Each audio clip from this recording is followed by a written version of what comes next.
Good morning, all of you. Today I have to discuss to statistics, जिसको हम हिंदी में सांख्यिकी बोलते हैं। इसका बेसिक कॉन्सेप्ट से हम बात करने वाले हैं, इसका इंट्रोडक्शन से बात करने वाले हैं। जो एक सिंपल एक फर्स्ट यूनिट आपकी हम कवर करेंगे। उस यूनिट्स में आपको पेपर्स कैसे लिखना है, कवर कैसे करना है, उसको एक सिंपल बेसिक कंटेंट के साथ साथ आपको उसमें हेडिंग्स कैसे पुटअप करनी है, इन सब चीज़ों के बारे में आपको हम चर्चा करने वाले हैं। साथ में आपको एक बेसिक जो कंटेंट है, जो अक्सर आपने पीछे पढ़ा भी अगर होगा, तो कहीं न कहीं रिवीजन हो जाएगा आपका। साथ में आपको कुछ तरीके पता लगेंगे, कुछ कॉन्सेप्ट पता लगेंगे, कुछ डेफिनेशंस के बारे में पता लगेगा और बिल्कुल अपनी मदर टंग में इसको समझने की कोशिश करेंगे और सिंपल लैंग्वेज में समझने की कोशिश करेंगे। एक बार सिर्फ इसको आप सुन लेंगे, देख लेंगे, तो आपको फर्स्ट यूनिट आपकी बहुत अच्छे से कवर हो जाएगी। ट्रस्ट मी, ठीक है? भरोसा रखिए, बहुत अच्छे से आपके लिए कवर हो जाएगा। तो इसको हम अपने सिंपल वे में पूरा समझने की कोशिश करेंगे कि स्टैटिस्टिक्स होता क्या है। देखिए, अगर बात करें वर्तमान युग की, बात करते हैं जो प्रेजेंट हमारा जो चल रहा है, यदि हम कहते हैं ना कि सांख्यिकी जो स्टैटिस्टिक्स है, उसको हम एक मतलब सांख्यिकी युग के है, या मतलब हम उसके जीवन के मतलब ज्ञान के पहलू को विज्ञान के प्रत्येक क्षेत्र में मतलब स्टैटिस्टिक्स का यूज़ किया जाता है। हम कहते हैं जाने अनजाने में प्रत्येक मतलब जो अध्ययन कर रहे हैं या निर्णय ले रहे हैं, उनका सांख्यिकी में बहुत ज़्यादा प्रयोग है। एक साइंटिस्ट हमारे लॉर्ड केल्विन, हमारे एक साइंटिस्ट हैं लॉर्ड केल्विन। वो क्या कहते हैं, मतलब लॉर्ड केल्विन के अनुसार क्या है कि आप जिस विषय के बारे में बात कर रहे हैं, समझ रहे हैं ना आप जिस विषय के बारे में बात कर रहे हैं, यदि उसका माप कर सकते हैं, मतलब उसको मेज़र कर सकते हैं और संख्याओं के द्वारा प्रकट कर सकते हैं, तो निश्चित ही आप उस विषय में कुछ जानते हैं। ठीक है, एक बार फिर से समझने की कोशिश कीजिए। सिंपल फॉर्म में, आप जिस विषय के बारे में बात कर रहे हैं, यदि उसका माप कर सकते हैं, उसका मेज़र कर सकते हैं और संख्याओं के द्वारा प्रकट कर सकते हैं, तो निश्चय ही आप उस विषय में कुछ जानते हैं। लेकिन जब आप उस विषय का माप नहीं कर सकते हैं, उसे संख्याओं द्वारा व्यक्त नहीं कर सकते हैं, तो उसका ज्ञान अल्प है, मतलब बहुत कम है, और वह भी मतलब कहते हैं अनसेटिस्फाइड एक नेचर का होगा। लेकिन क्वेश्चन ये आता है कि सांख्यिकी कहते किसे हैं। ठीक है, अभी भी हम यहीं पे अटके हुए हैं कि सांख्यिकी कहते कैसे हैं, किसे कहते हैं। तो सांख्यिकी किसे कहते हैं, देखते हैं कि जैसे हम बात करते हैं ओरिजिन एंड डेवलपमेंट। किसकी बात करते हैं? Origin and development. इसको हम हिंदी में बोल देते हैं सांख्यिकी का उद्गम एवं विकास। ओके, ये वीडियो थोड़ा सा हिंदी इंग्लिश दोनों में रखा जाएगा ताकि हम अच्छे से इसको समझ सकें। ठीक है, तो सांख्यिकी के जो अंग्रेजी भाषा के काफ़ी सारे नेम होते हैं। ठीक है, ये मैंने इसको लिख दिए हैं यहाँ पे। एक हमारा स्टैटिस्टिक्स जिसका हिंदी अनुवाद है, ठीक है, जो स्टैटिस्टिक्स हमारा सांख्यिकी, मतलब उसका इंग्लिश जो वर्ड है वो कौन सा स्टैटिस्टिक्स है और हिंदी कौन सा है सांख्यिकी। ऐसा प्रतीत होता है कि अंग्रेजी भाषा का स्टैटिस्टिक्स शब्द लैटिन शब्द किससे बना है? स्टेटस से बना है। किससे बना है? ये स्टेटस से बना है। ठीक है, स्टेटस आज के टाइम में आप समझते हैं कि देखते हैं ना, हम लोग अपने स्टेटस भी अगर लगाते हैं तो वो स्टेटस हमारा क्या काउंट कराता है कि कितने लोग को मेज़र कर रहा है, कितने लोग को दिखा रहा है, कितने लोगों में दिखाना है। ठीक है, तो ये भी कहीं ना कहीं वर्ड्स हमारे इसी से रिलेटेड है। एक वर्ड आपको मिलेगा स्टैटिस्टिया। ठीक है, ये हमारा कहाँ से है? इटालियन वर्ड है हमारा। ये हम एक वर्ड की बात करते हैं स्टैटिस्टिक, यहाँ पे के आ रहा है। ठीक है, ये वर्ड हमारा कहाँ से पुट हो रहा है? ये वर्ड हमारा जो बनना है वो बनना है हमारा जर्मन वर्ड है। ठीक है, जर्मनी। इन सबका जो मिक्सअप है ना, एक वर्ड आपको बन के आएगा। इन सभी का जो वर्ड है ना वो है स्टेट। ठीक है, स्टेट जिसे बोलते हैं हिंदी में राज्य। तो हम अगर बात करें कि इन सभी शब्दों का जो एक एक सोल्यूशन निकला है ना, स्टेट राज्य से है। ठीक है, जितने भी आप वर्ड पढ़ लो, ये अलग अलग, आपने जर्मन के, लैटिन के, ठीक है, या आपने इंग्लिश का वर्ड पढ़ा या आपने इटालियन वर्ड पढ़ा, तो इनका जो मेन जो एक वर्ड जो निकल के आ रहा है क्या बन गया? स्टेट, मतलब राज्य। इससे स्पष्ट होता है कि ये एक विज्ञान का राज्य से गहरा संबंध है। इसका जो कनेक्शन है वो किससे है? इसका संबंध साइंस से बहुत ज़्यादा है। किससे है? साइंस से।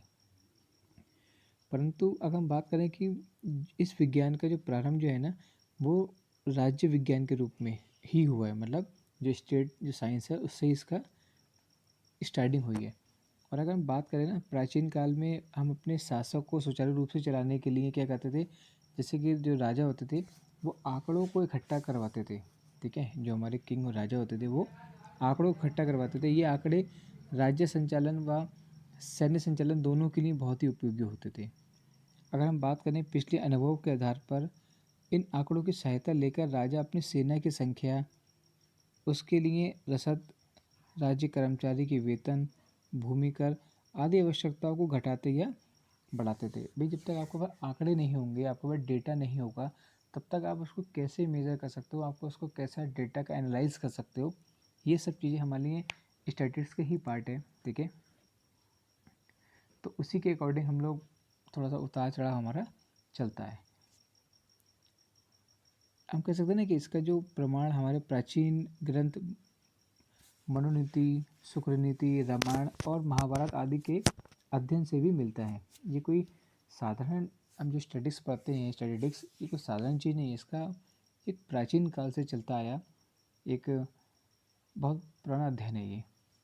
हम बात करते हैं कौटिल्य के अर्थशास्त्र, आइन ए अकबरी और अंग्रेजी शासन के विभिन्न राजपत्रों को देखने पर भी ज्ञात होता है। ठीक है, अगर हम बात करें यहाँ पे कि जो विज्ञान को राज्य शिल्प विज्ञान या मतलब कहते हैं ना science of state craft, science of state craft, यह हम बात कर सकते हैं कि साइंस ऑफ किंग, यह हम बात कर सकते हैं कि पॉलिटिकल अर्थमेटिक भी कहा जाता है। ये सब किसका एक मिक्सअप है हमारा, ये हमारा सिर्फ एक, जो हम राज्य की बात कर रहे हैं, जो स्टेट की बात कर रहे हैं, तो हमारा ये हमारा स्टैटिस्टिक्स से ही पार्ट बन के यहाँ पे फाइंड आउट हो रहा है। ठीक है, अब हम लोग बात करते हैं कि यहाँ पे कुछ हमने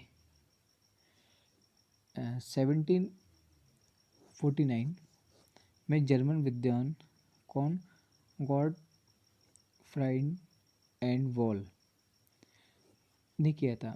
ये स्टडी सबसे जो प्रयोग हुआ था, जो फर्स्ट सबसे पहले जो प्रयोग हुआ था वो 1979 गॉटफ्राइड एकन वॉल ने किया था। इन्हीं के आधार पर सांख्यिकी के पिता का जनक कहा जाता है।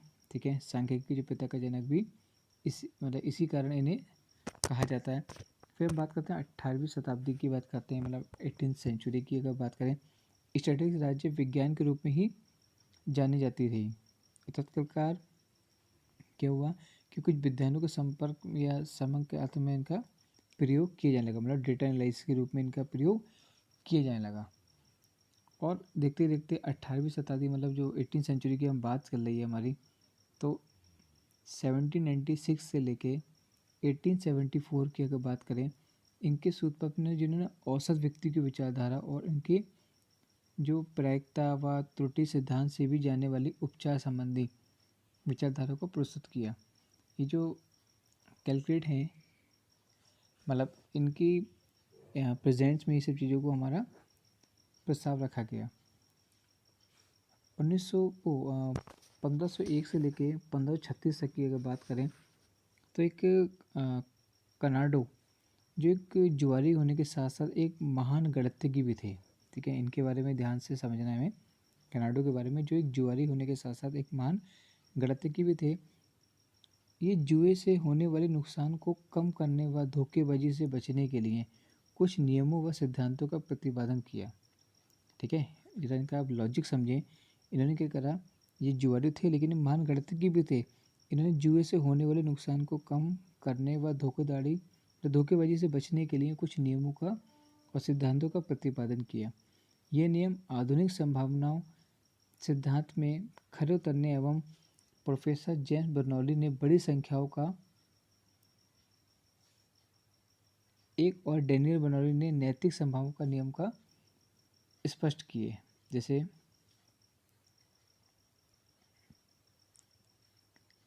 प्रोफेसर जेम्स बर्नौली, इनको बोलते लॉ ऑफ चार्ज नंबर्स, और Daniel Bernoulli law of moral expectation. तो इन्होंने क्या किया कि मतलब ये भी कहता है कि इसी प्रकार मोवरे नामक एक फ्रांसीसी गणितज्ञ ने अपने किसी धनी मित्र की पहेलियां हल करते समय नॉर्मल कर्व के नॉर्मल कर्व सामान्य वक्र के रचना सिद्धांत को जन्म दिया और सांख्यिकी में एक अपना महत्वपूर्ण स्थान रखता है। धीरे धीरे सांख्यिकी का प्रयोग अन्य समस्याओं को हल करने के लिए भी किया जाने लगा। सिर्फ ऐसा नहीं था कि सिर्फ सिंपल आंकड़ों के, लेकिन ये और भी सब चीज़ों के लिए इसका उपयोग किए जाने लगा। तो क्या हुआ कि गॉस, लेक्सिस और चार्ल्सिया आदि विद्वानों ने नए नियमों का प्रतिपादन किया है। ठीक है, तो ये सब चीज़ ध्यान रखना, चाहे तो आप इसकी शॉर्ट भी लेकर रख सकते हैं। ठीक,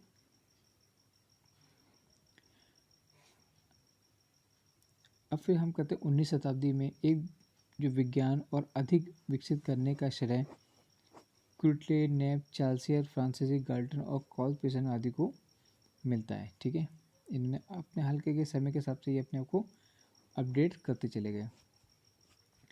फिर क्या हुआ कि थोड़ा सा एकदम बहुत ज़्यादा चेंजेस भी आया इसमें। ठीक है, हम अगर बात करें कि मीनिंग और डेफिनेशन ऑफ स्टडीज़ की, सांख्यिकी शब्द का जो अर्थ है ना, मतलब अर्थ संख्या से संबंधित शास्त्र है। क्या चीज़ है, अगर इसको हम हिंदी में समझने की कोशिश करें, जो डेफिनेशन की अगर बात करते हैं, संख्या से संबंधित, संख्या से संबंधित शास्त्र से है। किससे है? शास्त्र से है। ठीक है, आज पेन नहीं है इसलिए फिंगर से करना पड़ रहा है, तो इसलिए राइटिंग थोड़ी सी ऐसी आ रही है। सो आप समझ गए होंगे।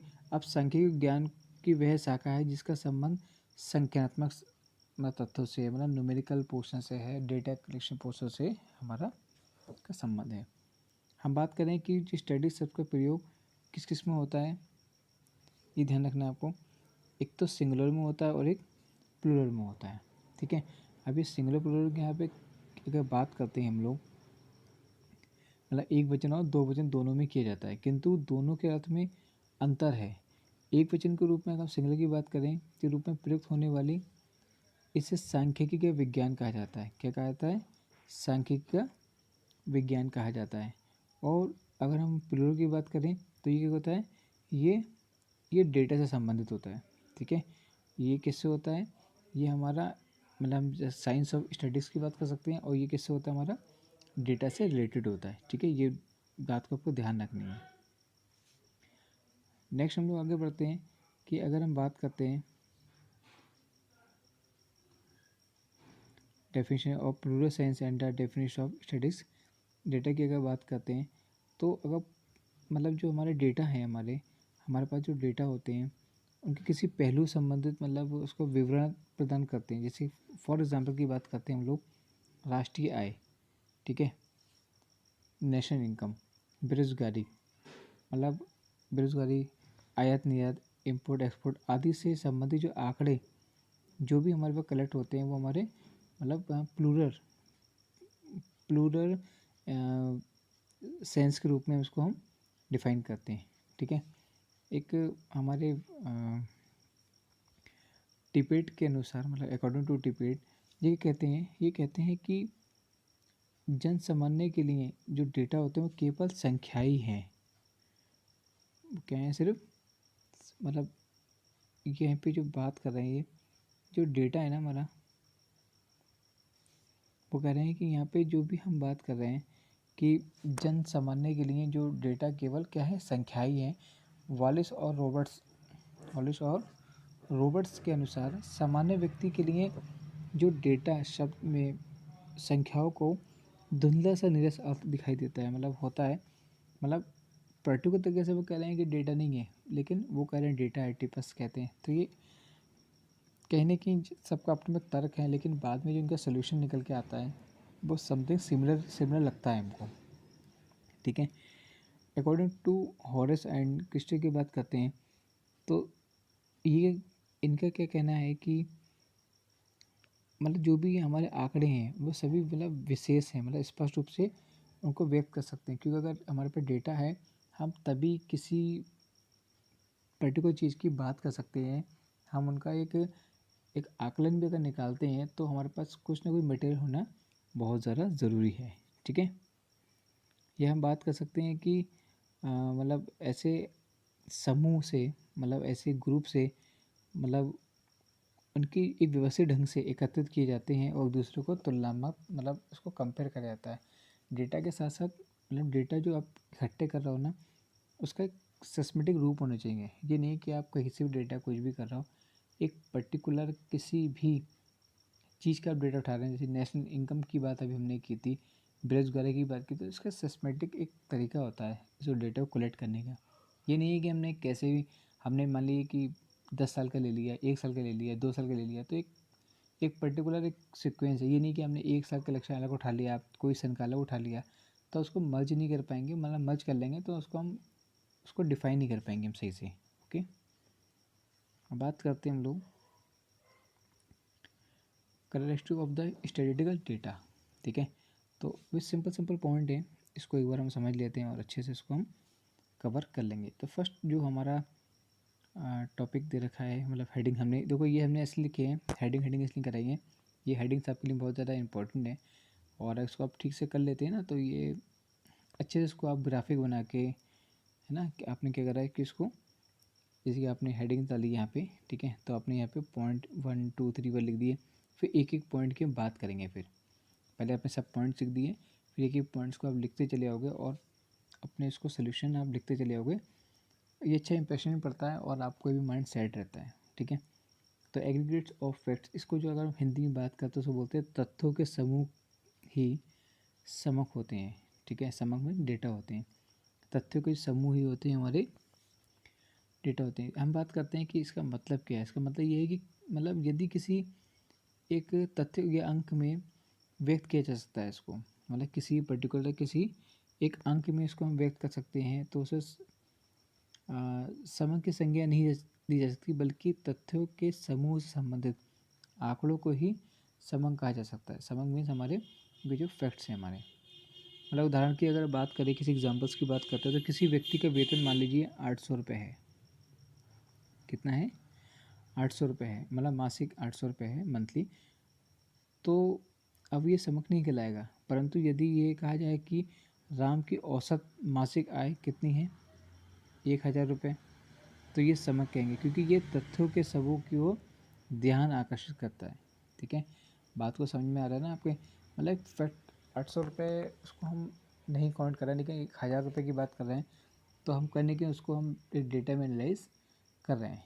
ठीक है, नेक्स्ट हमारा है, हम बात करते हैं इफेक्ट बाय मल्टीसिटी कॉज, मतलब कह सकते हैं कि अनेक कारणों से प्राप्त सीमा तक प्रभावित होता है। जैसे हम बात करते हैं कि यदि किसी एक आंकड़े को प्रभावित कर रहे हैं, मतलब जैसे कि यदि आंकड़े एक ही कारण से प्रभावित हैं, तो संख्याएं विश्लेषण का कोई महत्व नहीं है। मतलब फॉर एग्जाम्पल अगर हम यह बात करते हैं, यदि किसी स्थान पर किसी वर्ष कोई फसल बहुत अच्छी हुई, ठीक है, बात से समझिएगा ध्यान से, इसका बहुत अच्छा एग्जाम्पल मैं आपको दे रहा हूँ। हम कह रहे हैं यदि किसी स्थान पर किसी वर्ष कोई बहुत अच्छी फसल हुई, तो ऐसा होने के पीछे वर्षा की मात्रा, सिंचाई की व्यवस्था, खाद, बीज की किस्म, जुताई और बुनाई का ढंग या जलवायु आदि के कारण हो सकते हैं। बात समझ में आ रहा है? पर्टिकुलर हम किसी एक चीज़ पे बात नहीं करेंगे हम, मतलब बात को समझिए।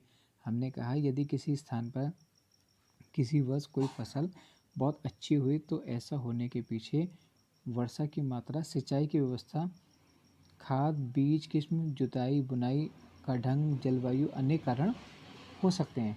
ठीक है, ऐसा नहीं है कि आंकड़े अनेक कारणों से प्रभावित होने के चाहिए, न कि कोई एक कारण ही आंकड़ों को प्रभावित कर रहा हो। ये नहीं है कि सिर्फ एक ही चीज़ को लेके आंकड़े जो इकट्ठे होते हैं, तो उसके पीछे भी काफ़ी सारे रीज़न होते हैं, तरीके होते हैं, आपने कहाँ से डेटा को कैसे कलेक्ट किया है। ठीक है, यहाँ तक बात क्लियर। अब हम बात करते हैं थर्ड पॉइंट की, इसका लिखा है numerically express. Numerical express means हो गया संख्याओं में व्यक्त करते हुए। ठीक है, संख्याओं में व्यक्त करते हुए। जैसे हम बात करते हैं कि मतलब समूहों में केवल वही तथ्य शामिल किए जाते हैं जिन्हें संख्याओं में व्यक्त किया जाता है। जैसे कि फॉर एग्जांपल एक अच्छा सा एग्जांपल समझते हैं। यदि कहा जाए कि ए व्यक्ति बहुत धनी है, बहुत धनी है, और जो बी है वह सामान्य है, और जो सी है वह गरीब है, तो ये सूचना मतलब समझ नहीं कराएगी। लेकिन यदि ये कहा जाए कि ए की औसत मासिक आय कितनी है, 20,000 रुपये है, 20 के, बी की हम कह रहे हैं कि 4 के, 4,000 रुपये के, और सी की कितनी है, 1,000 रुपये। ठीक है, तो इस सूचना को हम समय कहेंगे। ठीक है, तो बात को समझने की कोशिश कीजिए कि यहाँ पे जो भी हम एक कास्ट की बात कर रहे हैं कि कोई भी चीज़ की, ये धनी गरीब सामान्य, हम इसको कैसे आंकड़े लगा सकते हैं? हम आंकड़े जब लगा सकते हैं जब हमारे पास न्यूमेरिकल वैल्यू में क्वांटिटी होगी, राइट। जब तक हमारे पास न्यूमेरिकल वैल्यू में क्वांटिटी नहीं होगी, हम वर्बली कोई बात नहीं करते हैं, अंदाज़ा नहीं लगा सकते। हम अंदाज़ा नहीं चलता है, अंदाज़ा सिर्फ अंदाज़ा ही होता है। ओके, अब हम बात करते हैं 4th पॉइंट, लिखा है रीजनेबल एक्यूरेसी, मतलब एक शुद्धता की बात करेंगे यहाँ पे। ठीक है, शुद्धता का मतलब बिल्कुल एकदम करेक्ट बात। इसको भी ना हम सिंपल एक एग्जांपल को हम समझते हैं। सपोज करो किसी नगर की जनगणना करते समय जनगणना जनगणना ठीक है, किसी नगर की जनगणना करते समय 2-4 व्यक्ति की कमी या अधिकता मतलब महत्व नहीं रखती है, राइट। परंतु किसी परिवार की जनगणना करते समय हमें बहुत सतर्क रहना पड़ेगा, क्योंकि यहाँ 2-4 व्यक्ति की भूल हमारे निष्कर्षों को अशुद्ध बना देगी। बात समझ में आई आपकी? एग्जाम्पल देखिए, अगर आपको मतलब बहुत सारे पूरे नगर की जनगणना कर रहे हैं, मान लो 125 करोड़ जनसंख्या की बात करते हैं, उसमें 2-4 लोग रह गए, डजेंट मैटर, कोई दिक्कत नहीं है। लेकिन किसी परिवार की अगर जनगणना करने जा रहे हैं और वहाँ पे अगर 2-4 लोग रह गए, पता लगा 3 लोग हैं और 2 लोग रह गए जनगणना के तौर पे, तो मतलब इट्स नॉट फेयर ना। मतलब हमारे लिए बहुत बड़ी एक मतलब अशुद्ध मतलब वो हो जाएगा, ये निष्कर्ष हमारा हमारी बहुत बड़ी भूल हो जाएगी। ठीक है, बात समझ में आ रही है ना आपके? गुड। नेक्स्ट पॉइंट पे आते हैं, लिखा है statistics are collected by the enumeration और या एस्टिमेशन। देखिए, इसका मतलब क्या है कि जो गणना या अनुमान को एकत्रित किया जाता है। ठीक है, मतलब गणना या अनुमान को क्या करते हैं, इकट्ठा किया जाता है। एस्टिमेट हमारा एक इकट्ठा करा जाता है सारा।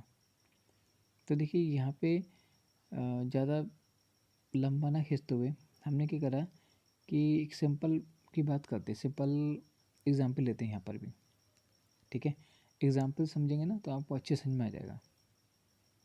हमने क्या करा, एग्जाम्पल लेते हैं किसी मंत्री का, मंत्री जी का एग्जाम्पल लेते हैं। ठीक है, हमने कहा किसी मंत्री का भाषण सुनने के लिए मतलब एक विशाल जनसमूह अनुमान ही लगाया जा सकता है। जैसे कि हमने कहा कि हमने एक रैली बुलाई किसी मंत्री जी की, तो वहाँ पे क्या करेंगे ना कि हम अनुमान लगाएंगे कि भाई यहाँ पे 500 पब्लिक आ सकती है, 1,000 पब्लिक आ सकती है। तो उसके अकॉर्डिंग हम उसकी वहाँ पे पूरा अरेंजमेंट करते हैं, पंडाल लगाना, चेयर्स लगाना, वीआईपी गैदरिंग लगाना, हेलीपैड्स बनाना, मतलब बहुत सी अगर आप अच्छी रैली करते हैं तो हमने क्या करा कि हमने कहा कि मंत्री जी का भाषण सुनने के लिए एकत्रित विशाल जनसमूह का अनुमान ही लगाया जा सकता है। जब हम ये कहते हैं कि वोट क्लब पर सपा, बीजेपी, कांग्रेस द्वारा आयोजित रैली में 10 लाख लोगों ने भाग लिया, हम किसी पार्टी का नाम ले रहे हैं, पर्टिकुलर बात कर रहे हैं, किसी रैली में भाग लिया, तो ये समग्र अनुमान द्वारा ही स्पष्ट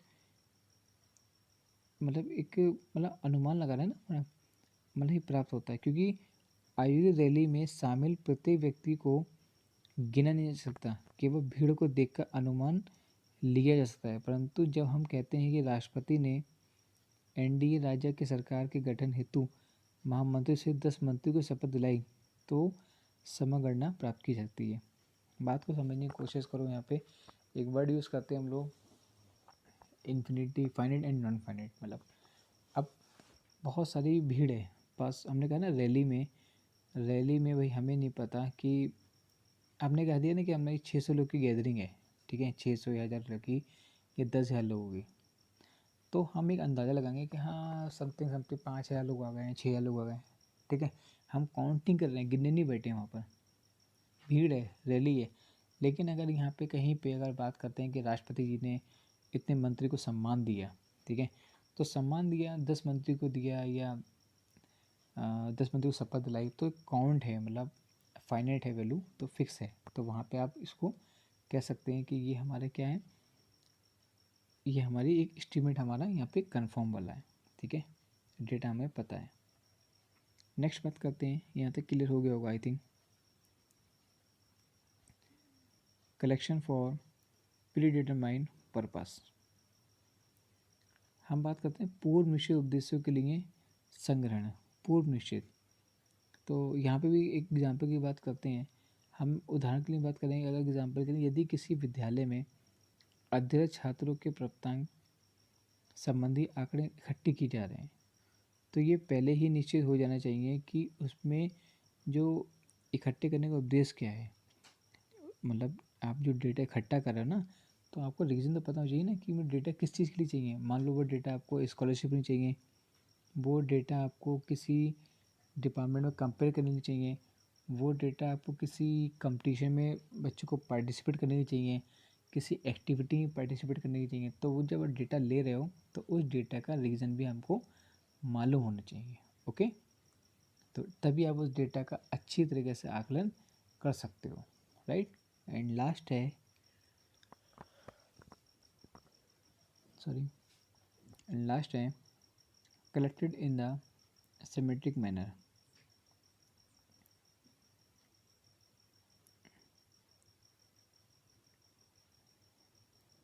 व्यवस्थित रूप से, मतलब संकलित करना। हमने कहा ना कि जो भी चीज़ आप करो तो उसका एक सिस्टमेटिक रूप होना बहुत ज़रूरी है। अगर सिस्टमेटिक रूप नहीं होगा तब तक आप किसी चीज़ को नहीं कर सकते। भाई डेटा इकट्ठा करने के लिए आपने डेटा की तो बात की है, लेकिन उस डेटा को हमने, जैसे हमने कहा उसको ए सीरीज़ बाई लगा दिए, ठीक है, हमने कहा बी सीरीज़ बाई लगा दिए, किसी का नाम सी से सी सीरीज़ बाई लगा दिए, ताकि क्या होता है कि वहाँ पे कंपेयरिंग करने में हमको ज़्यादा दिक्कत नहीं आती है, ठीक है। एंड नेक्स्ट है हमारा place in relation to each other, okay, मतलब जो परस्पर तुलना योग्य है। तो वही वाली बात है, एग्जाम्पल की बात करते हैं। यदि हम कहें कि का की मासिक आय 300 रुपये है और खा की मासिक आय का जो वजन है वो 60 kg है, गा की लंबाई 2 मीटर है, तो ये संख्या अवश्य है पर समग्र नहीं है, क्योंकि इसमें एक दूसरे के संबंधित कोई रूप ही नहीं रखा जा सकता है। तीनों किसी की मासिक आय की बात कर रही है, तो कोई कह रहा है कि वजन की बात कर रहा है, तो कोई लंबाई की बात कर रहा है। मतलब डेटा जो इकट्ठा कर रहे हो ना, तो उसका एक निर्धारित है। अगर मासिक आय तो मासिक आय के बारे में पूछिए, वो कह रहे हैं कि वज़न की बात है, वेट क्या, तो वेट के बारे में पूछिए। वो कह रहे हैं कि अगर आप किसी पर्टिकुलर हाइट डिस्टेंस की बात करें तो उसकी बात कीजिए। मतलब एक कन्फर्मेशन सही चीज़ की हम बात करें, तभी हम एक दूसरे से इसको कनेक्ट कर पाते हैं। कोलैबोरेशन होना बहुत ज़रूरी है। जब तक आप दूसरे को कनेक्ट नहीं कर पाओगे, जब तक डेटा का निकालना लाना कोई फ़र्क नहीं पड़ता है, ठीक है। नेक्स्ट हम लोग आते हैं definition of studies, singular sense. अब तक हम पढ़ लेते प्लूरल वाले, पढ़ेंगे अब सिंगुलर सेंस वाली बात। तो कुछ हमारे सांख्यिक विज्ञान के कुछ, कोई गणितज्ञ और कोई अर्थशास्त्र के बहुत अच्छे अच्छे विद्वान लोग हैं, तो उन्होंने बहुत सी बातें कही हैं, तो उनको समझते हैं। बहुत फेमस है डॉक्टर बाउले। डॉक्टर बाउले ने वो जो सांख्यिकी विज्ञान के ना 3 परिभाषा दी हैं। कितनी दी हैं? 3 परिभाषा दी हैं। कौन कौन सी दी हैं? एक तो सांख्यिकी, मतलब जो स्टैटिस्टिक्स गणना का विज्ञान है, मतलब कैलकुलेशन का एक पार्ट है साइंस। जो सांख्यिकी के ना उचित रूप से माध्यमों का विज्ञान कहा जाता है। इन्होंने साइंस पे बहुत जोर दिया है, ये ध्यान रखना। और सांख्यिकी सामाजिक व्यवस्था को संपूर्ण मानकर सभी स्वरूप को उसका माप करने का विज्ञान है। मतलब वो कह रहे हैं कि आप जो भी विषय की बात करते हैं तो उसका जो मेज़र करना, वो हमारा क्या है, एक तरीके की साइंस है स्टैटिस्टिक्स जिसमें छुपा हुआ है हमारा, ठीक है। एंड नेक्स्ट हमारा हम बात करते हैं अकॉर्डिंग टू बुद्धिस्ट बुद्धिज्ञान, ओके। तो इनका भी अपने तर्क हैं। ये कह रहे हैं ना, ये कह रहे हैं कि सांख्यिकी अनुमान और संभावना का विज्ञान है। इनका अपना लोग जी वो कह रहे हैं जो सांख्यिकी है, जो स्टैटिस्टिक्स है, वो अनुमान और संभावनाओं का है। आप अनुमान लगा सकते हो या एक संभावना लगा सकते हो, उसका एक विज्ञान है, ठीक है। और नेक्स्ट है हमारे पीएच कार्मेल। ये क्या कहते हैं, सबका अपना अपना अलग तरीका है। ये कहते हैं कि सांख्यिकी का विषय उन समग्र संग्रहण मतलब इकट्ठा करना, उनका प्रेडिक्शन देना, उनको डिस्ट्रीब्यूट करना, उनको एनालाइज करने से संबंध रखता है, जो संख्या के रूप में मतलब मापे जाने योग्य है। मतलब इनको आप कैसे भी करके प्रेजेंट करो, एनालाइज करो, डिस्ट्रीब्यूट करो, लेकिन क्या है, इनका जो डेटा है उनको आप एक मेजर के तौर पर इसको कंपेयर करेंगे हम। नेक्स्ट है हमारा सेलिगमैन। सेलिगमैन क्या कहते हैं, इनका भी अपना तरीका है। भाई ये भी ये कह रहे हैं कि इसको प्रेजेंट करो, क्लासीफाइड करो, ठीक है, कंपेयर करो। तो इनका अपना एक सबका जो तरीका है ना लॉटरी की, वो यही है कि डेटा एनालिसिस सबका मतलब है, इसका सबका डेटा से कलेक्शन से मतलब है। देखिए जो कुछ डेफिनेशन लिखी हुई हैं, चाहे तो आप इनका स्क्रीनशॉट ले सकते हैं, ठीक है। इन डेफिनेशंस को मैंने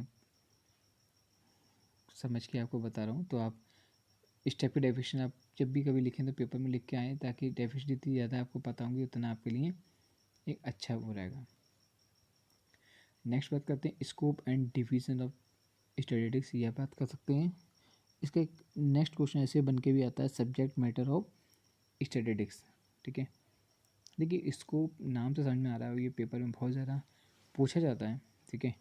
तो स्कोप पहले समझ लेते हैं। स्कोप आपको पता लग रहा होगा, स्कोप सही नाम समझ रहा है कि स्कोप क्या है। वर्तमान समय में सांख्यिकी क्षेत्र ना वो अत्यंत विस्तृत है, मतलब बहुत ज़्यादा बड़ा है। उन सभी विद्वानों ने जो समय उपलब्ध हो सकते हैं, मतलब कहते हैं ना, इसको दो भागों में हम डिवाइड कर सकते हैं, जैसे सांख्यिकी रीतियाँ और व्यवहारिक सांख्यिकी के रूप में। देखिए मतलब इससे बात कर सकते हैं इंग्लिश में, स्टैटिस्टिकल मेथड एंड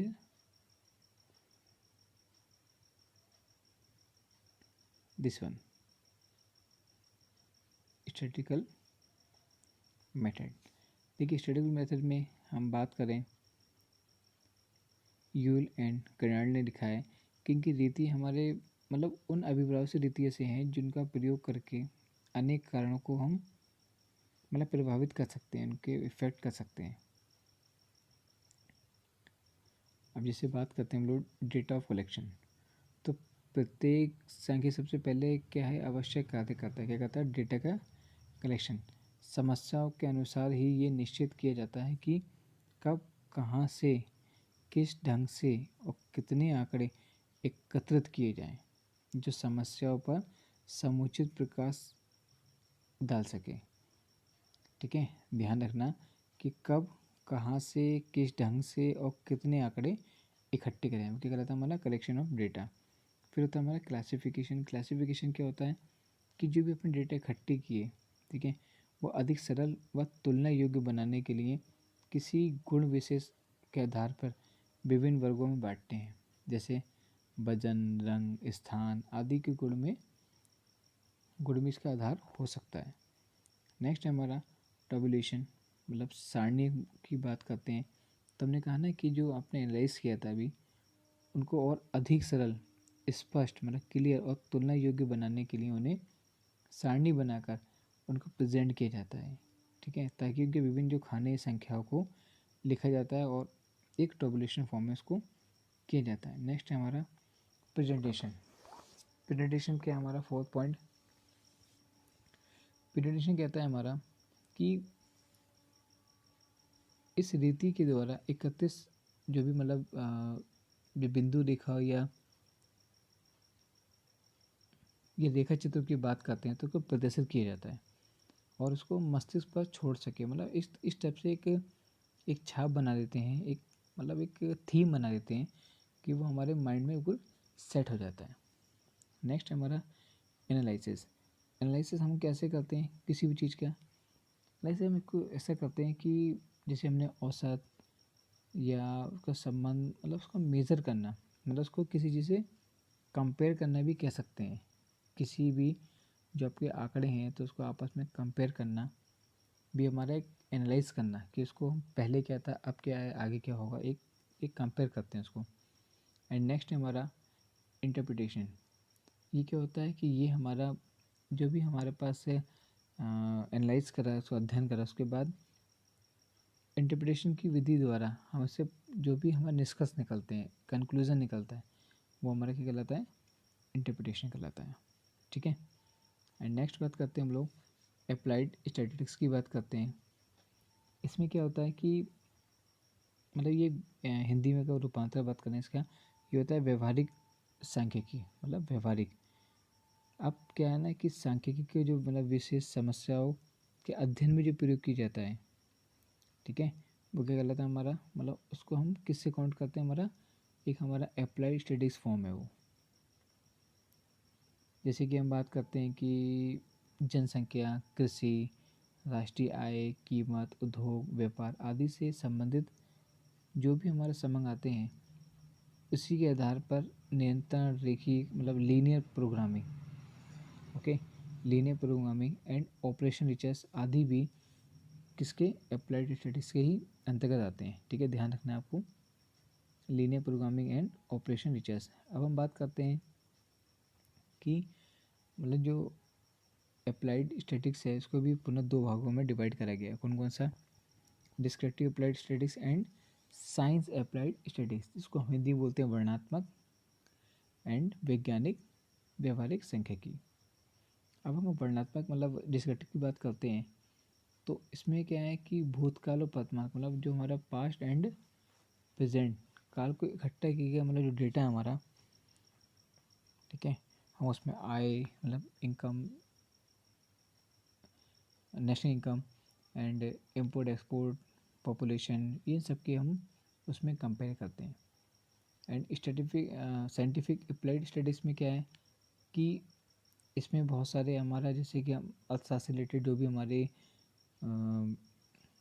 जैसे कि सिंपल फॉर्म में बात करें तो जैसे डिमांड, लॉ ऑफ डिमांड, ठीक है, मांग का नियम हो गया, मुद्रा परिणाम सिद्धांत हो गया, या क्रय शक्ति क्षमता हो गया, ये सब चीज़ें हमारी किस में आती हैं? साइंटिफिक, मतलब जो भी हमारे डेटा हमारे पास इकट्ठे हैं उनका एक उद्देश्य मतलब क्या है, मतलब मेन डेटा को इकट्ठा करना है, सीधी बात ये है। नेक्स्ट आपका हो गया नेचर ऑफ स्टैटिस्टिक्स। अब नेचर ऑफ स्टैटिस्टिक्स मतलब क्या हो गया आपका? सांख्यिकी की प्रकृति। तो सांख्यिकी प्रकृति से अभिप्राय ये अध्ययन करना है कि सांख्यिकी विज्ञान है या कला या दोनों। बात समझ में आ रहा है ना? जो सांख्यिकी है, जो स्टैटिस्टिक्स है, वो विज्ञान है या कला है या दोनों है? इस प्रश्न का उत्तर देने के लिए ये जानना आवश्यक है कि विज्ञान और कला का क्या अर्थ है। ठीक है, तो उसे भी जान लेते हैं। तो लिखा है साइंस।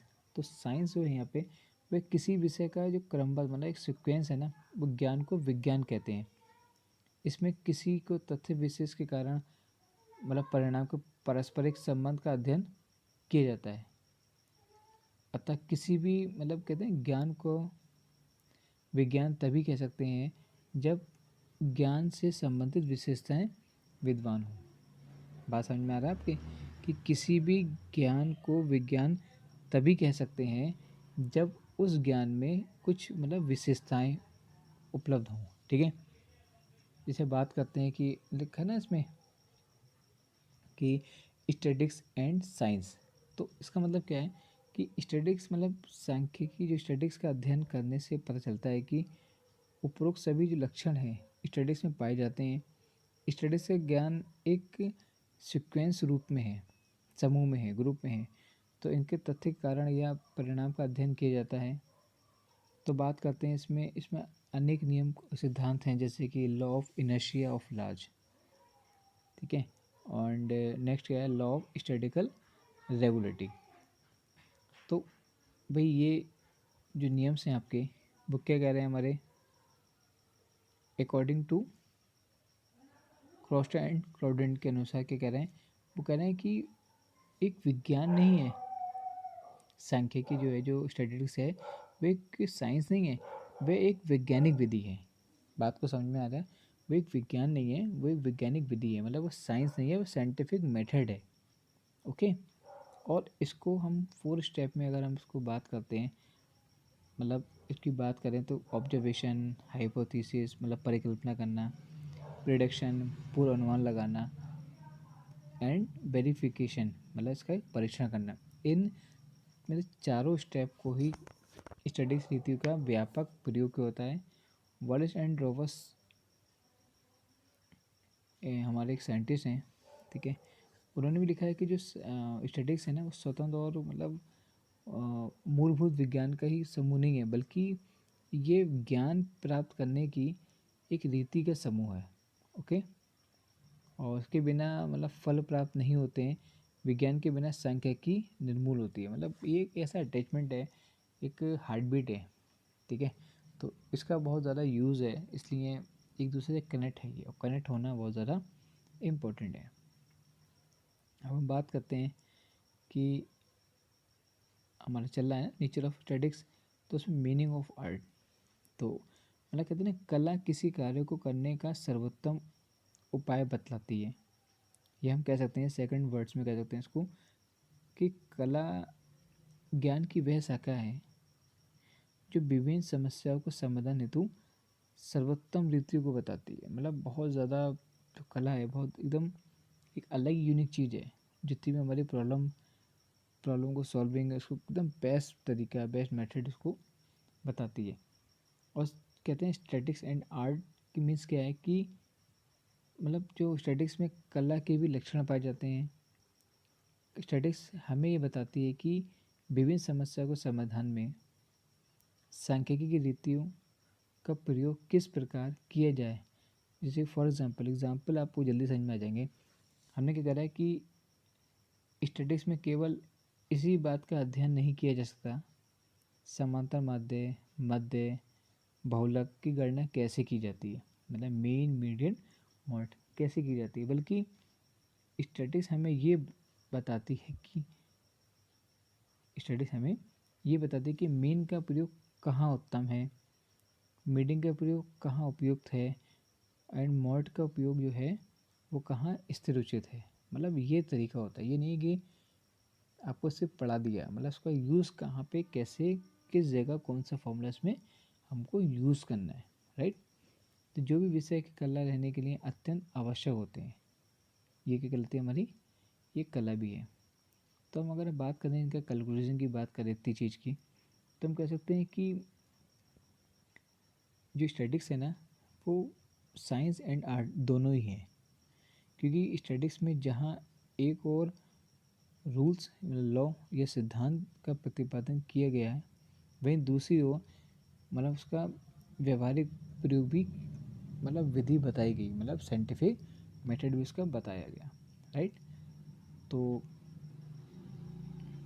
टिपेट जो है, अकॉर्डिंग टू टिपेट की बात करें, इन्हें विचार मतलब इन्होंने कहा कि जो स्टैटिक्स है ना, विज्ञान और कला दोनों हैं, ये एक साइंस है, क्योंकि इसकी रीतियाँ मौलिक रूप से व्यवस्थित हैं, सिस्टमेटिक रूप में उसका सर्वत्र प्रयोग होता है, मतलब बहुत ज़्यादा इसका यूज़ होता है।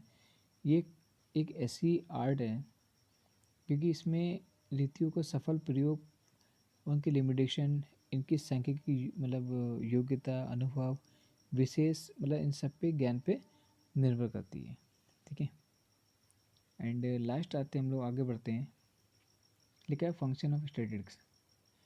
तो फंक्शन स्टैटिस्टिक्स में मतलब क्या है कि आपका जो जो भी हमारा न्यूमेरिकल पहलू हैं, सरल, संचित, मतलब विश्वसनीय, और इन सबको क्या करा कि एक फंक्शन के तौर पे इसको हमने काउंट किया। इसमें फर्स्ट हेडिंग लिखी है numerical and defined expression of fact.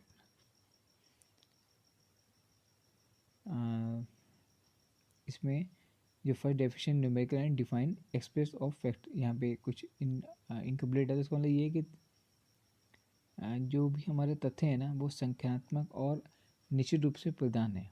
For example की बात करें, कहा जाता है कि यूपी में जनसंख्या तेज़ी से बढ़ रही है। बात को समझिएगा, यूपी में जो जनसंख्या है वो तेज़ी से बढ़ रही है। भारत में रुपए का मूल्य घट रहा है, भारत में रुपए का मूल्य घट रहा है। ये कथन इस अस्पष्ट और अनिश्चित है।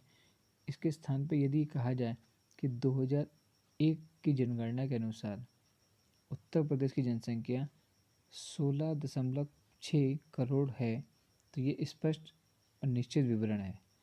मतलब बात को समझ में आया ना, कि अगर हम वर्बली बोल देते ना कि उत्तर प्रदेश में जनसंख्या बहुत तेज़ी से बढ़ रही है, रुपया हमारा घट रहा है, लेकिन हम ये बात क्लियर नहीं हो रही है। ये तो बस हमने अपने एक अंदाजे की बात की है, अंदाजे नहीं लगाते हैं, थोड़ा सा मतलब लगना चाहिए, रिलेवेंट लगना चाहिए बात को। इन्होंने कह दिया कि हमने कह दिया कि 2001 की जनगणना के अनुसार उत्तर प्रदेश की जो जनसंख्या थी वो 16.6 करोड़ है, 16.6 करोड़ रुपीज़, वो रुपीज़ करोड़ जनसंख्या है। तो एक थोड़ा सा रिलेवेंट लग रहा है, अच्छा लग रहा है। ठीक है, इस टाइप के आंकड़े हमें चाहिए होते हैं। नेक्स्ट है हमारा simple and considered presentation of fact. मतलब कह सकते हैं कि जो तथ्यों को सरल और संक्षिप्त बनाना। ठीक है, मतलब जैसे बात करते हैं, यदि भारत के विभिन्न देशों में जो आयात निर्यात संबंधी पिछले 30 वर्षों के संबंध किसी सामान्य व्यक्ति के सामने प्रस्तुत किए गए थे तो वह उसे समझ नहीं पाएगा। किंतु यदि जो आंकड़े हैं, जो ट्रेंड वैल्यू है, वह एक विभिन्न देशों के विदेशों के व्यापारी उनके ट्रेंड में आसानी से समझ सकते हैं। और यही बात हम किसी और चीज़ को उन्हीं के लैंग्वेज में समझने की कोशिश करेंगे तो वो उसको जल्दी से समझ जाएंगे। ठीक है, नेक्स्ट है टू प्रोवाइड कंपेरेबिलिटी, मतलब तो तुलनात्मक रूप से प्रस्तुत करना उसको। ठीक है, उसको आप अच्छे से इसको करना। जैसे कि हम फॉर एग्जांपल की बात करें, यदि कहा जाए कि 2000 में भारत के प्रति व्यक्ति आय 10,204 रुपये है, तो केवल इतनी जानकारी हमारे लिए कोई विशेष महत्व नहीं रखती जब तक कि इसकी तुलना गत वर्षों में भारत के प्रति व्यक्ति राष्ट्रीय आय इनकम आय से और अन्य देशों के प्रति व्यक्ति राष्ट्रीय आय से न की जाए। आप ऐसे वर्बली नहीं कर सकते कि हमारी इस बार की आय हमारी 15,000 है, 10,000 है, 2,800 है, नहीं। जब तक आपको पिछले आंकड़े से तुलना नहीं कर लेंगे, जब तक आप इसको अंदाज़ा क्लियरिटी नहीं लगा सकते आप। ठीक है, नेक्स्ट है हमारा establishment and relationship between fact, मतलब तथ्यों के आपसी संबंधों को स्थापित करना। जैसे मांग, पूर्ति, मुद्रा की मात्रा, ठीक है, डिमांड, क्वांटिटी, ये सब चीज़ें क्या हमारी, ये हमारे जो आपसी संबंधों को स्थापित करने का एक प्लेटफॉर्म है। नेक्स्ट हमारा alignment of individual knowledge and experience, मतलब व्यक्तिगत ज्ञान और अनुभव में वृद्धि करना। तो फॉर एग्जांपल जैसे कि इनकम टैक्स, वो सॉरी राष्ट्र नेशनल इनकम, ठीक है, पॉपुलेशन, इंपोर्ट एक्सपोर्ट, जन्म एवं मृत्यु दर आदि जो भी मतलब मनुष्य में ज्ञान में वृद्धि हुई। ठीक है, मतलब कोई भी उतार चढ़ाव होना बहुत ज़रूरी है, तभी आप उसको अनुभव जब ही होगा जब मतलब ज्ञान जब भी होगा जब आपको अनुभव बढ़ेगा आपका। ठीक है, जब आप चीज़ों को सीखोगे, गलती करोगे तो काफ़ी कुछ हम आगे की ओर बढ़ते चले जाते हैं। नेक्स्ट है helpful in formation of policies. ठीक है, मतलब नीतियों के निर्धारण में सहायक क्या है। जैसे कि हम बात करते हैं आर्थिक, सामाजिक, राजनीतिक और व्यावसायिक सभी क्षेत्रों में जहाँ आंकड़े उपलब्ध हो सकते हैं, तो क्या है कि वहाँ पे जो स्टैटिक्स नीति मतलब पथ प्रदर्शन पर काम करती है। जैसे कि हम बात कर सकते हैं कि सांख्यिकी ना आंकड़ों व नीति निर्देशक की सहायता में मिलती है। मतलब हेल्पफुल, मतलब फॉर्मेशन पूरी पॉलिसीज़ है ना, उसमें उनको बहुत ज़्यादा हेल्प मिलती है। हेल्प क्योंकि जब पॉलिसीज़ हम किसी को काउंट करते हैं तो हम उसको पूरा उसका दस्तावेज़ पूरा देखते हैं ना, सारी कैलकुलेशन जोड़ के उसमें, उसके बाद उस पॉलिसीज़ का उसको लाभ मिल पाता है।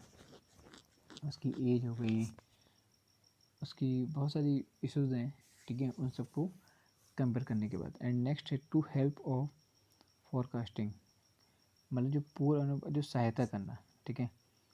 जैसे कि आपने कहा कि जो स्टैटिस्टिक्स साइंस द्वारा केवल वर्तमान तथ्यों को ही मतलब विश्लेषण नहीं किया जाता, बल्कि एक पूर्व अनुमान भी किया जाता है कि पहले टाइम में कैसा जो भी घटनाएं सरलता से मतलब उसको हम कैसे मैनेज पहले किया था और अब हमें कैसे करना है, तो उसका एक कंपेरिटी हमें प्राप्त हो जाता है, ठीक है।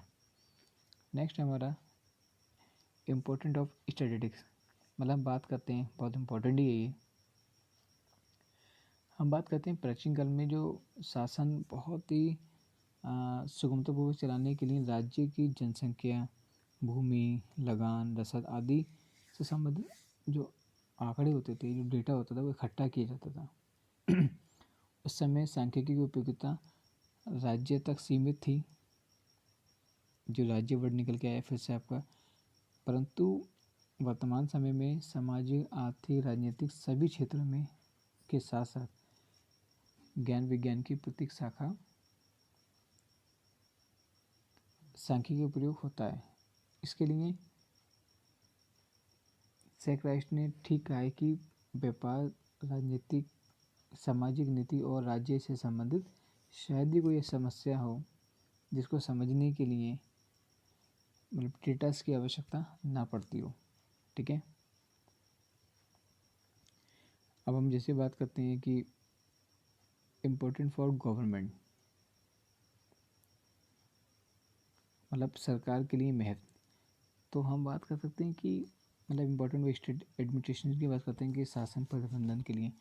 देखिए सांख्यिकी जो स्टैटिक्स है ना, उसका प्रारंभ ही राज्य विज्ञान के रूप में हुआ था।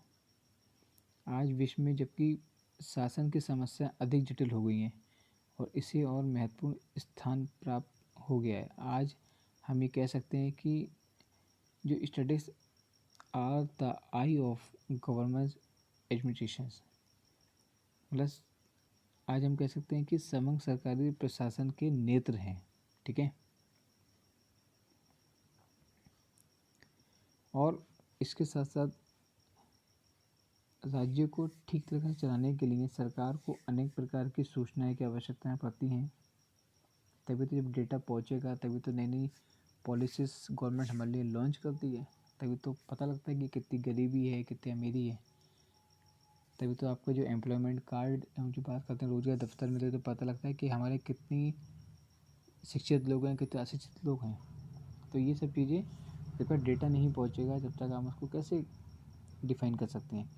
तो सरकार को जानने की जानकारी रखना आवश्यक है कि व्यापार की दशा क्या है, उद्योग उत्पादन बढ़ रहा है या घट रहा है, इंपोर्ट एक्सपोर्ट की क्या स्थिति है, टैक्स पॉलिसी कैसी है, उसका देश का आर्थिक व्यवस्था पर क्या प्रभाव पड़ रहा है। इन सभी सूचनाओं पर सरकार अपनी विभिन्न नीति निश्चित करती है, ठीक है। जब तक ये सब चीज़ें गवर्नमेंट को नहीं पता होंगे तो वो उस पर मतलब फिर वर्बली अंदाजे लगेगा ना, कंफर्म बात होना बहुत ज़्यादा ज़रूरी होती है। नेक्स्ट बात करते हैं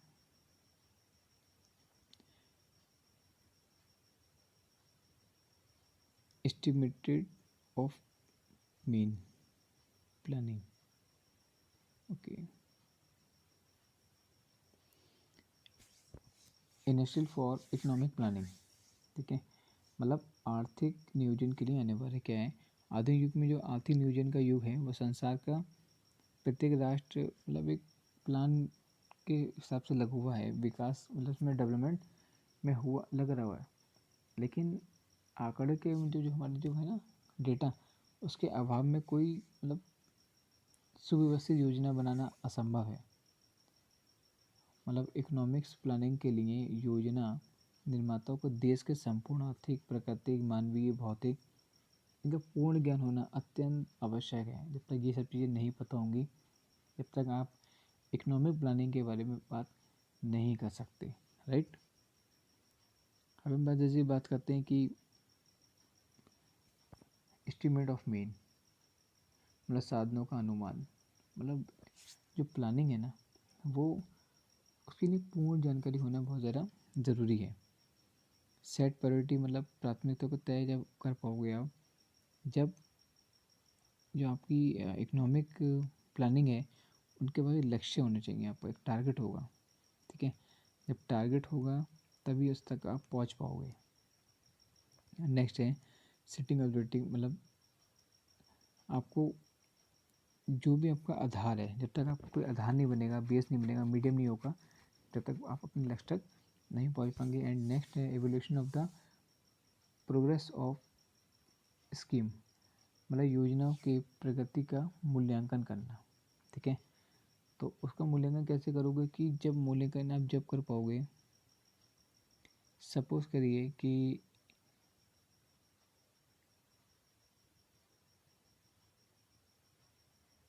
जो भी हमारा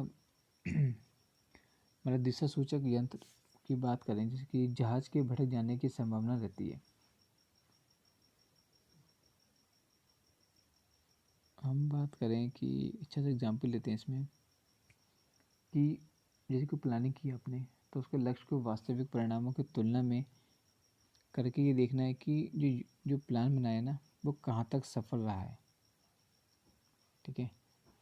मतलब मूल्यांकन करना बहुत ज़रूरी है। अगर मूल्यांकन नहीं करेंगे आप कि उसमें कुछ मिस्टेक हुई थी, मूल्यांकन हर चीज़ का होता है, हमारा खुद का होता है। जैसे कि एक एज अ टीचर, आप एग्ज़ाम्स हो रहे हैं, एग्ज़ाम्स के बाद बच्चों के टेस्ट हो रहे हैं, टेस्ट अच्छे से बच्चा तैयारी कर रहा है, उस टेस्ट में किसी के नंबर अच्छे हैं, किसी के नंबर कम है, तो वो उसका मूल्यांकन हो रहा है, कहाँ मिस्टेक हो रही, कहाँ हो रही है, क्या मिस्टेक हो रही है। तो बच्चों को अपना मूल्यांकन करना है, टीचर को अपना मूल्यांकन करना है, तो उस मूल्यांकन से दोबारा फीडबैक एक तैयार होता है, ठीक है। तो वो चीज़ हमारे लिए बहुत इंपॉर्टेंट है। नेक्स्ट है हमारा important of statics in economics, मतलब अर्थशास्त्र में सांख्यिकी का महत्व। तो ये सिंपल वही तरीका है जो भी हमने ऊपर किया था, ठीक है। तो सिंपल सिंपल पॉइंट की बात कर लेते हैं कि ये लिखा है था इन द फील्ड ऑफ कंजम्पशन, मतलब जो भी आपका उपभोग के अंतर्गत व्यक्ति को जीवन स्तर, विभिन्न मदों का व्यय, खर्चा, मांग, डिमांड, फ्लेक्सिबिलिटी, ये सब संभव होता है। Next in the field of production, मतलब नेशनल इनकम, राष्ट्रपति, राष्ट्र की संपत्ति, उनमें होने वाले जो परिवर्तन की जो जानकारी हो जाती है वो सब क्या कहलाती है, हमारी production, field in the production. Next हमारा in the field of exchange, exchange means यहाँ पे देश की जो ई कॉमर्स या व्यापार से संबंधित जो सूचनाएं प्राप्त हो जाती हैं वो सब हमारी एक्सचेंज ऑफर में होती है कि काफ़ी सारी इधर का मतलब आदान प्रदान इम्पोर्ट एक्सपोर्ट में चलता रहता है। नेक्स्ट हमारा डिस्ट्रीब्यूशन, कि जो हमारे नेशनल इनकम है समाज के विभिन्न वर्गों में आर्थिक स्थिति का ज्ञान प्राप्त करने का सहयोग प्राप्त करती है। मतलब जो भी हमारी नेशनल इनकम है वो उसको रेशो सभी के हिसाब से बनाया जाता है कि सबसे हाईएस्ट मतलब कौन कितना कमाता है, किसकी मिनिमम आय क्या है, तो उसका भी एक राष्ट्रीय आय हमारी गवर्नमेंट तक पहुंचता है। And the field of review, मतलब राजस्व में क्या होता है कि एक बजट तैयार किया जाता है। जब बजट तैयार होगा तभी कहाँ किसको कितना देना है, व्यापार में कितना लगाना है, मटेरियल कितना लगाना है, मतलब हर एक चीज़ में बजट, हर चीज़ का बजट होता है। बजट हर एक चीज़ का होता है, जिसकी सोच समझ जितनी होती है तो हर इंसान का बजट बनना होता है। उस बजट के हिसाब से सपोज़ करो घर में बच्चे स्कूल, मतलब आपका बजट है, आपकी सैलरी है, तो आपको उसमें उस बच्चों को फ़ीस निकालनी है, घर के खर्चे निकालने हैं, लाइट निकालना है, खुद का निकालना है, सेविंग करना है, LIC है, बहुत सी चीज़ें हैं, ठीक है। तो वही बजट होता है।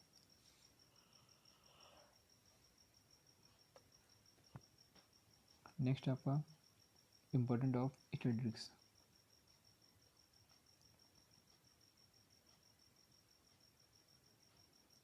जैसे कि इम्पोर्टेंट ऑफ स्टैटिस्टिक्स मतलब important of statistics in the business. जैसे जिस प्रकार शासन प्रबंधन को सुचारू रूप से चलाने के लिए स्टैटिक्स की परम आवश्यकता, उसी प्रकार बिजनेस या ई कॉमर्स को सफलतापूर्वक चलाने के लिए मतलब जो स्टैटिक्स है ना वो भी बहुत इम्पोर्टेंट है। अच्छे व्यापारियों के लिए ये जान लेना आवश्यक है कि जिन वस्तुओं का वे व्यवहार करते हैं वह उनकी मांग कहाँ और कैसी है, मतलब उनकी जो डिमांड है वो कहाँ पे और कैसी है, फ्यूचर में मूल्य बढ़ाने की आशा है या घटने की, मतलब उसकी जो डिमांड है ना उसकी उसकी कंडीशन क्या है, उस वस्तु के बारे में सरकार की पॉलिसी कैसी है, ये सभी बातें कुछ स्टैटिक्स के जो पॉइंट्स है ना उसके पॉइंट ऑफ व्यू से अगर देखते हैं हम लोग तो हम एक मतलब उसके जो बैक में पूर्व मतलब अनुमान लगा सकते हैं, अनुमान लगाते हैं। ठीक है, क्योंकि कोई भी चीज़ मार्केट में सपोज़ करो कि आप एज अ व्यापारी हो तो आप कोई चीज़ लाते हो खरीदते हो तो आप पहले ना उसको एक ये भी देखते हो कि इसका स्टॉक लास्ट ईयर कैसा रहा, मुझे तो आप उसी अंदाज से इसको थोड़ा सा इधर इन्वेस्टमेंट नहीं करते हैं लेकिन कंपेयर जरूर करते हैं हम लोग पीछे से। एंड नेक्स्ट हमारा इम्पोर्टेंट ऑफ बैंक,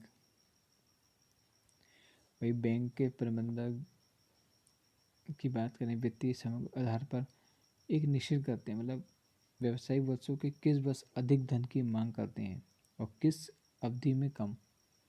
तो ये भी हमारा एक कोर्स से रिलेटेड संबंधित है, मतलब कि उपाय चढ़ाव नीचे चलता रहता है।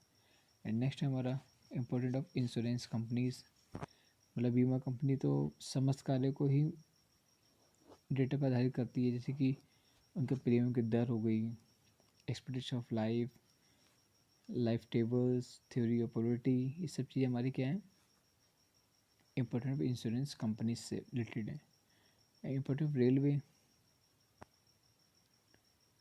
हम बात करते हैं कि जैसे रेलवे द्वारा कई सारे क्वांटिटी का प्रयोग किया जाता है, जैसे कि रेलवे किराए भाड़े दर निश्चित करती है तो रेलवे बजट का निर्माण हो पाता है।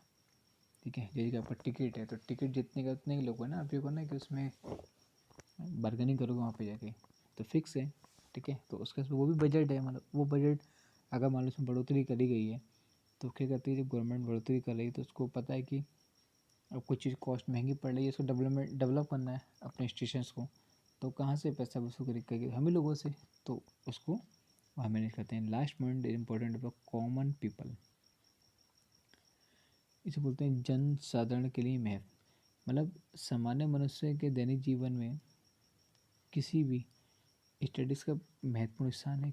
किस वस्तु के विषय मूल्य में कितनी कमी हुई या कितनी वृद्धि हुई, सबसे अधिक शिक्षित लोग किस प्रांत में हैं, खाद्य उत्पादन की क्या स्थिति है, सभी बातों का ज्ञान के आधार पर किया जाता है। अगर इन सब क्या है एक लास्ट सॉल्यूशन की बात करें, ठीक है, लिमिटेशंस की बात करें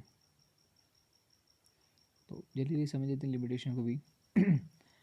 बात करते हैं कि study only with the quantitative fact not of qualitative fact, मतलब सांख्यिकी केवल संख्यात्मक तथ्यों का ही अध्ययन करती है, ना कि गुणात्मक अध्ययन का। नेक्स्ट है हमारा studies with the aggregates but not with individual, मतलब जो सांख्यिकी समूह का अध्ययन करती है व्यक्तिगत इकाइयों का नहीं करती है। ठीक है, ये सब हमने पीछे से करा, रिवीजन ही हमारा। ठीक है, नेक्स्ट है हमारा statistical result may be misleading in study without proper contest, मतलब बिना संदर्भ के अध्ययन करने पर सांख्यिकी परिणाम भ्रमात्मक हो सकते हैं, मतलब उसको आप थोड़ा सा भ्रमात्मक कर सकते हो। नेक्स्ट हमारा uniformly and homogeneity is the initial in statistical data, मतलब आपको इस संख्या के समूहों में एक रूपता और सजाती होना आवश्यक है। जैसे कि बात करें फॉर एग्जांपल कि किसी समय विशेष में गेहूं की औसत मूल्य ज्ञात करना हो, तो ठीक परिणाम प्राप्त करने के लिए आवश्यक है कि समस्त स्थानों पर उसी प्रकार के गेहूं के मूल्यों को इकट्ठा किया जाए। यदि ऐसा ना किया तो परिणाम अशुद्ध होगा। मतलब जो भी आप डेटा इकट्ठा कर रहे हो, ठीक है, तो एज एकदम एक ही टाइम पे तभी आप उसका डेटा को इकट्ठा कर सकते हो, मतलब विभिन्न विशेष अलग अलग स्थानों से भी। एंड नेक्स्ट है हमारा statistical result are true on average and in the long run. मतलब सांख्यिकी के नियम दीर्घकाल में और औसत रूप में बिल्कुल सत्य होते हैं, ठीक होते हैं बिल्कुल। जैसे कि बात करते हैं हम लोग कि फॉर एग्ज़ाम्पल रसायन विज्ञान की बात करते हैं, ठीक है, केमिस्ट्री की। रसायन विज्ञान में ये नियम है कि सोडियम के टुकड़े को पानी में डालने से आग लग जाती है, ठीक है। सोडियम के टुकड़े को पानी में डालने से आग लग जाती है। ये सोडियम के प्रत्येक टुकड़े पर लागू होता है। इसी प्रकार भौतिक में गुरुत्वाकर्षण का नियम है, ठीक है, ग्रेविटेशन का नियम है, रूल्स है। प्रत्येक वस्तु को ऊपर से गिराई जाती है तो सदैव पृथ्वी की ओर गिरती है। यह नियम सदा के लिए प्रत्येक संबंधित परिस्थिति में ठीक होते हैं, परंतु स्टैटिस्टिक्स के नियम जैसे थ्योरी ऑफ प्रोबेबिलिटी इतना दृढ़ प्रमुख निश्चित सत्य नहीं है। सिक्के के बराबर संख्या में चित या पट गिरना तभी संभव है जब उसे अधिक बार उछाला जाए। ये कहा जा सकता है कि भारतीय व्यक्ति की औसत आयु 55 वर्ष है। इसका अर्थ ये है, ये नहीं है कि प्रत्येक व्यक्ति 55 वर्ष तक जीवित रहेगा। हाँ, एक बड़े समय में व्यक्ति की औसत आयु ज्ञात की जा सकती है तो लगभग 55 वर्ष होगी, ठीक है, एक अंदाज़ा, ओके, न कि confirm finite value. And district of statistics, सांख्यिकी के प्रति अविश्वास। Data can not be proof anything, data can proof anything. मतलब ये कह सकते हैं कि जो समय कुछ भी सिद्ध नहीं कर सकते हैं और सब कुछ सिद्ध कर भी सकते हैं, ठीक है।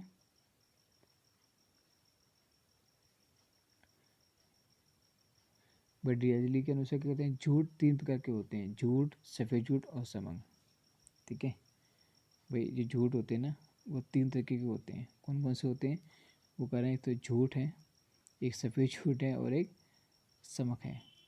और क्वेश्चन क्या कहते हैं, वो कहते हैं वे एक जादूगर से कुछ अधिक ही होता है जो समकों के हाथ की सफाई दिखाकर ऐसे जादुई परिणाम निकालता है जिन्हें देखकर आश्चर्यचकित इंसान हो जाता है। भाई जादू को देखा ना आपने, क्या आपको उसके हाथ में मतलब आंकड़ों का मतलब वो कुछ चीज़ दिखा रहा है आपको।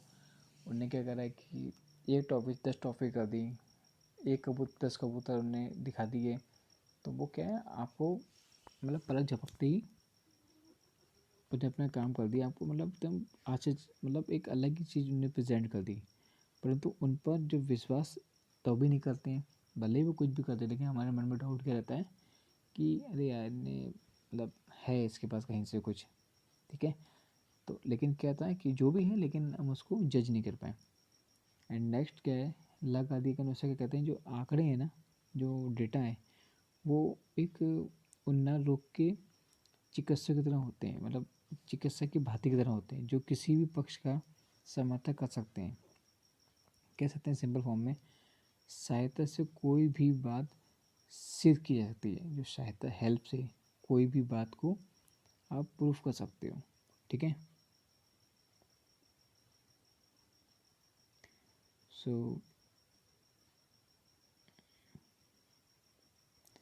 अब पूछते हैं हमारे कुछ जो हमारे cause of disturb of statics होते हैं, ये अलग अलग होते हैं, ठीक है। डेटा हमारा, अब इसको आप अपने हिसाब से फिल कर दीजिएगा। मैं इसको कुछ हेडिंग्स ओरली बता दूँ वर्बली, जो आप इसको कर सकते हैं। जैसे कि हम कह सकते हैं कि इनका